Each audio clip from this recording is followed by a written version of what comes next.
આજે હતો આપણા વ્લોગનો પહેલો દિવસ એટલે આપણે નહીં ધોઈને થઈ ગયા તૈયાર અને પછી આપણે નીકળી ગયા હાઈવે સાઈડ. ત્યાં આપણને દેખાઈ ગયું રેલવે સ્ટેશન અને આગળ જતાં આવી ગયું ટોલનાકું અને પછી ટોલનાકું ભરીને ઊભા રહ્યા આપણે સાઈડમાં, કેમ કે આપણે સોપારી લેવાની હતી અને સોપારી લઈને નીકળી ગયા આપણે ગાડી તરફ. પછી ગાડીને માર્યો સેલને નીકળી ગયા આગળ સાઈડ.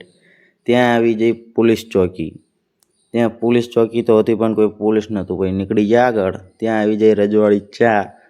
આપણે પીવાની નથી કેમ કે આપણે પીને જ આવ્યા હતા. અને આગળ આવી ગયું મત્સ્યાગર. ત્યાં નાહવાથી શરીર જ ધોવાય છે, દુઃખ નહીં, એટલી તો બધાને ખબર જ હશે. અને પછી આગળ આવી ગયો પેટ્રોલ પંપ. ત્યાં આપણે ડીઝલ પુરાવાનું નહોતું કેમ કે આપણામાં પહેલાંથી જ ફૂલ હતું. અને પછી નીકળી ગયા આગળ. પછી આવી ગયા ડાકોર. આપણે દૂરથી દર્શન કરી લીધા હતા કેમ કે ગાડી વહેલી ખાલી કરાવવાની હતી. અને પછી આગળ જતા આવી જઈ ખાતરજ ચોકડી. ત્યાંથી આપણે સીધું જ જવાનું હતું. પછી આપણે સીધા જ નીકળી ગયા અને આગળ નડી ગયો આપણને ટ્રાફિક કેમ કે આગળ ખટારાનું ટાયર ફાટી ગયેલું હતું. જેમ તેમ કરીને આપણે નીકળી ગયા ખરા પણ તો પછી પહોંચી ગયા આપણે જ્યાં ખાલી કરવાનું હતું ત્યાં. પછી આપણે આ ટ્રાન્સપોર્ટમાં ખાલી કરવાનું હતું. વાર તો લાગી પણ તોય ખાલી તો કરી જ નાખ્યું. પછી નીકળી ગયા આપણે ઘર સાઈડ. વિડીયો સારો લાગ્યો હોય તો લાઈક ને સબસ્ક્રાઈબ કરતા જજો.